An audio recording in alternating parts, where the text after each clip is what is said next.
Amigos queridos, bom dia. Que a paz de Jesus esteja nos nossos corações. Hoje nós vamos ler do Evangelho segundo o Espiritismo, Instruções dos Espíritos, a verdadeira propriedade. O homem só possui em plena propriedade aquilo que lhe é dado levar deste mundo. Do que encontra ao chegar e deixa ao partir, goza ele enquanto ali permanece. Forçado, porém, que abandonar tudo isso, não tem das suas riquezas a posse real, mas simplesmente usufrutos. Que é então que ele possui? Nada do que é de uso do corpo, tudo o que é de uso da alma. A inteligência, os conhecimentos, as qualidades morais. Isso o que ele traz e leva consigo. O que ninguém lhe pode arrebatar, o que lhe será de muito mais utilidade no outro mundo do que neste. Depende dele ser mais rico ao partir do que ao chegar, visto como do que tiver adquirido em bem resultará a sua posição futura. Quando alguém vai a um país distante, constitui a sua bagagem de objetos utilizáveis nesse país. Não se preocupa com os que ali lhe seriam inúteis. Procedei do mesmo modo em relação à vida futura. Aprovisionai-vos de tudo o que de lá vos possais servir. Ao viajante que chega a um albergue, bom alojamento é dado, se o pode pagar. A outro, de parcos recursos, toca o menos agradável, quanto ao que nada tenha de seu, vai dormir numa enxerga. O mesmo sucede ao homem à sua chegada ao mundo dos espíritos. Depende dos seus haveres, o lugar para onde vá. Não será, todavia, com seu ouro que ele o pagará. Ninguém lhe perguntará: quanto tinhas na terra? Que posição ocupavas? Era príncipe ou operário? Perguntar-lhe-ão: que trazes contigo? Não se lhe avaliarão os bens nem os títulos, mas a soma das virtudes que possua. Ora, sob esse aspecto, pode o espírito ser mais rico do que o príncipe? Em vão, alegará que antes de partir da terra, pagou o peso de ouro à sua entrada no outro mundo. Responder-lhe-ão: os lugares aqui não se compram, conquistam-se por meio da prática do bem. Com a moeda terrestre, has podido comprar campos, casas, palácios. Aqui tudo se paga com as qualidades da alma. És rico dessas qualidades? Sê bem-vindo e vai para um dos lugares da primeira categoria, onde te esperam todas as venturas. És pobre delas? Vai para uma das últimas, onde será tratado de acordo com seus haveres. Pascal, Genebra, 1860. Amado Jesus, elevando nosso pensamento a buscar essas vibrações amigas, amorosas, que os seus mensageiros têm a nos oferecer. Nós te pedimos força, coragem para prosseguirmos na nossa caminhada dentro dos caminhos retos que nos levam a encontrar com o bem, com a caridade, com a compreensão, tornando-nos cada dia mais abnegados, valorosos e que possamos, Senhor, sentirmos as alegrias da vida de forma tão amorosa quanto o Senhor tem nos oferecido. Que sejamos simples, que sejamos verdadeiros, mas que, acima de tudo, que sejamos irmãos. Que assim seja. Amigos queridos, é de impressionar quanto os espíritos têm carinho conosco, nos orientando, e as orientações que os espíritos nos trazem, como essa questão das instruções dos espíritos, a verdadeira propriedade, nos faz lembrar da passagem do Lázaro do rico e o Lázaro, quando ele pede a Moisés, a Abraão, que fosse falar para os seus irmãos tudo aquilo que ele estava vivenciando. Nós estamos vivenciando tudo aquilo que a espiritualidade está nos trazendo? Essa é uma pergunta que nós precisamos fazer. Será que nós estamos lutando mesmo pela conquista da verdadeira propriedade? Qual é o tempo dedicado ao bem? Nós precisamos entender que nós chegamos na reencarnação trazendo alguns conteúdos, alguma bagagem, e nessa bagagem, nesses conteúdos, nessa estrutura que viemos também ampliá-la e também fazer novas conquistas por meio dos nossos relacionamentos, das interações, são meios que nós estamos buscando para efetivar, na verdade, tudo aquilo que é real no campo do espírito para todos nós. Ninguém pertence ao mundo. Aqui estamos para buscar novos entendimentos, acertar as arestas do nosso passado. Então, nós trazemos uma bagagem simples para multiplicar essa bagagem no processo reencarnatório, de acordo com o planejamento que nós vemos aqui para desenvolver, ao lado daqueles espíritos que vai fazer parte da minha família, que compõem as minhas necessidades. Muitas vezes nós achamos que nós é que somos as pessoas mais importantes e nós vamos ver que existem muitos espíritos à nossa volta que são para nós imprescindível na nossa recuperação moral, espiritual. Então, nós precisamos de mudar o foco dos nossos olhos, o foco do nosso olhar, para entender que tudo o que é do mundo ficará no mundo. As oportunidades que Deus tem nos concedido são de extrema importância quando nós descobrimos verdadeiramente quem somos. Temos vivido como homens e como homens mergulhados nos nossos interesses materiais, em busca das propriedades humanas. E é por isso que nós, muitas vezes, aspiramos um apartamento de luxo, uma viagem, um cruzeiro de luxo. Nós sempre estamos querendo mais e não compreendemos ou não estamos satisfeitos com o que nos é dado. E temos a entender que o que nos é dado é aquilo que nós estamos nos esforçando para receber. E é por isso que nós vamos compreendendo que todo o amor ele é construído dentro de nós. Então, aqui, essa lição nos traz um exemplo tão simples. Se eu vou fazer uma viagem, eu tenho que levar comigo os recursos para a viagem. Onde eu vou me hospedar? Cada um de nós fazemos um plano. Onde nós vamos hospedar? Se eu puder ficar num resort, num hotel de luxo, eu vou conseguir pagar porque eu fiz uma escolha. Então, a minha escolha me favorece ficar ali porque eu tenho bens materiais para pagar. Se eu não puder, eu vou ficar num lugar mais singelo, mais simples, para que eu possa usufruir da beleza da natureza, daquilo que me propus a realizar. Mas e nem se eu não tiver isto, aonde que eu vou ficar?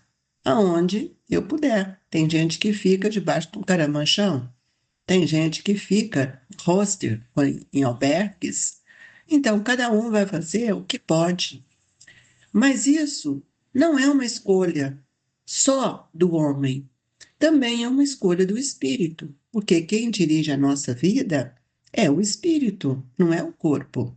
Então, aqui estamos, como é que nós estamos vivendo? Será que todo o luxo que temos, a riqueza que temos, favorece também para a riqueza do espírito?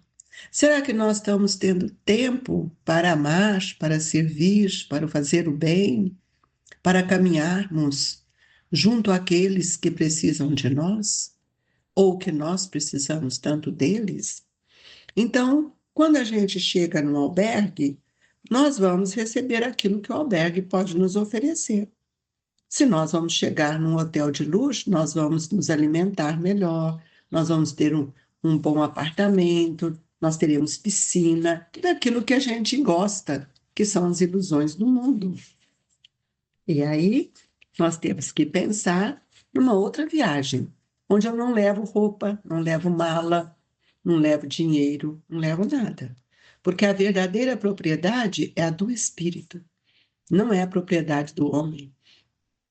Não são as ilusões que carrego.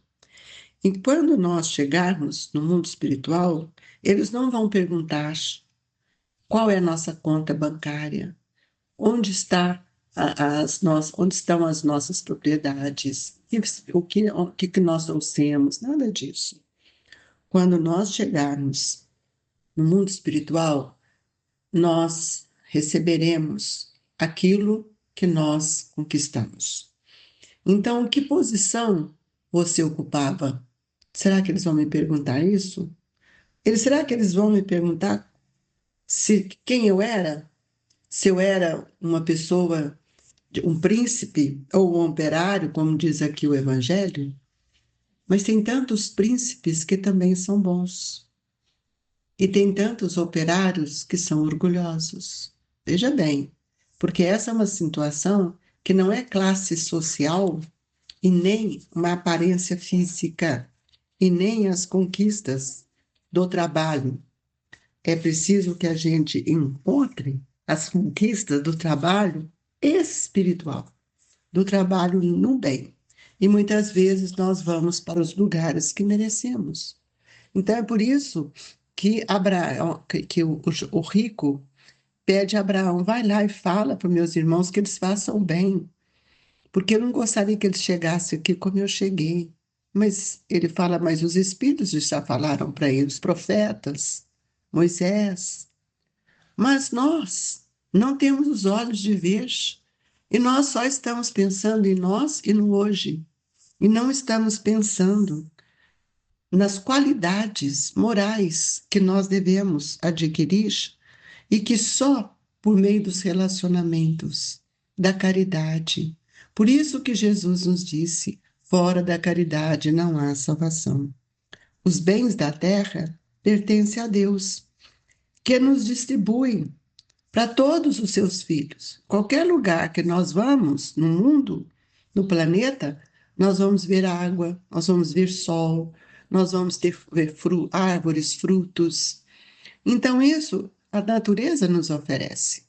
Mas aquilo que eu faço, que eu conquisto pelo esforço da minha inteligência, nas conquistas do bem, na semeadura dos corações, no amor que eu devo receber, dar, oferecer. Então, nós vamos ver que uma propriedade legítima é adquirida com aquisição que não tem nenhum dano para ninguém. Tudo que eu fizer para o outro é com sentido de amar, de oferecer, no sentido da caridade, é, é o que nós estamos semeando. E aquilo que a gente semeia, a gente colhe. É preciso que a gente entenda que a semeadura, ela é livre. Como nos diz Emmanuel, a semeadura é livre, mas a colheita é obrigatória. Então é preciso que a gente possa ver quais são as riquezas que eu estou amealhando, quais são os meus tesouros. E às vezes o campo para semear está tão próximo de mim, que muitas vezes é a minha família. Ali que eu vou construir a minha verdadeira propriedade, onde eu vou ensinar, onde eu vou orar com eles, onde vou conduzir esses espíritos, onde vou exemplificar, onde começo a aprender o valor da abnegação, da beneficência, da indulgência. É preciso, portanto, que a gente possa entender que essas situações, elas dispensam tempo, coragem, porque o tempo é um talento e nós precisamos abraçar com outro talento que Deus nos deu, que é a oportunidade para ser filhos. Então, a verdadeira propriedade é uma conquista do espírito. E assim que chegarmos no mundo espiritual, nós receberemos tudo aquilo que nós mesmos cultivamos. Não será dado de graça, é dado de acordo com a nossa condição evolutiva, a nossa condição moral. Jesus já nos adverte quanto a isso, quando ele diz: a cada um segundo a sua obra. E que obra é esta? São as obras de pedra? São as obras materiais? Não. São as obras que são efetivadas no campo do sentimento, que são depositadas no coração, que são percebidas na estrutura do perispírito. Deus, ele auxilia todos nós, porque ele nos dá a oportunidade da reencarnação para melhorarmos. Somos seres inteligentes, temos vontade, e é preciso que a gente saiba fazer a seleção de tudo na vida, o que me convém e o que não me convém, o que posso e o que não devo. Então, essa situação são situações que nós vamos adquirindo no nosso coração sem a revolta, sem os julgamentos, sem as críticas e sem guardarmos as ofensas. Por isso, Jesus, cada dia mais, nos deixa os exemplos ricos da verdadeira propriedade, nos ensinando que quando nós deixarmos a terra, Deus nos dirá que aquilo que nós esperávamos no campo material, nós já recebemos. Mas quando nós estamos de acordo com as benesses da vida, nós receberemos do Pai tudo aquilo que nós fizemos em dobro. Então, amigos, a doutrina espírita vem para nos esclarecer a imortalidade, a verdadeira propriedade, quando ele nos ensina que nós não podemos servir a Deus e a Mamon. E isso é uma escolha, isso é uma decisão, e essa decisão só virá quando eu conheço a verdade, quando eu compreendo que as leis divinas estão dentro de mim. E as obras serão construídas no silêncio de nosso espírito, nas dores que vencemos, nas oportunidades de amparar, de acolher, de dividir, tudo aquilo que Jesus tem nos ensinado. E nessa manhã, eu gostaria de todos pudessem pensar qual é a sua verdadeira propriedade. Isso para nós é de extrema importância. Qual é a bagagem que estou levando? Quais têm sido as minhas renúncias? Renúncias não é eu ficar deixando de fazer as coisas e reclamando. Renúncia é o entendimento das oportunidades que temos diante das leis que me pedem novo olhar, novas decisões. E que nós devemos semear nos corações de nossos irmãos o entendimento da verdade e agasalhá-los com as vibrações do nosso amor. Afastemos do ódio, da ingratidão e lembrando que Jesus nos convidou a reconciliar com os nossos irmãos. Que Jesus nos ampare, que os benfeitores nos fortaleçam, para que a gente tenha coragem de ceifar os corações de nossos irmãos com alegria e nos permitir que eles contribuam com o nosso crescimento espiritual. Que Jesus, nessa infinita bondade, nessa luz infinita do seu amor, possamos receber o passe nesta hora. Mestre Jesus, na intimidade do nosso espírito, rogamos humildemente para que sejamos agraciados com as vibrações dos nossos queridos e benfeitores, que eles possam ampliar o nosso olhar sustentando os nossos pensamentos no bem e que sejamos, cada dia, seres melhores. Fluidifica a nossa água, Senhor, para que esta água se transforme em medicamento e que a doce paz do seu generoso Espírito nos envolva, construindo em nós a esperança e a fé para os dias melhores. Que Jesus olhe por toda a humanidade sofredora, por todos os nossos familiares, por nossos irmãos que ora se encontram internados nos hospitais, nas penitenciárias da vida, justamente porque não compreenderam a verdadeira propriedade. Que Deus nos abençoe e que nossos queridos irmãos que compartilham conosco este momento do Evangelho recebam em seus corações as vibrações amigas do Grupo Espírita Esperança e Caridade, Colégio Allan Kardec. Que Eurípedes os agasalhe, hoje e sempre, que assim seja.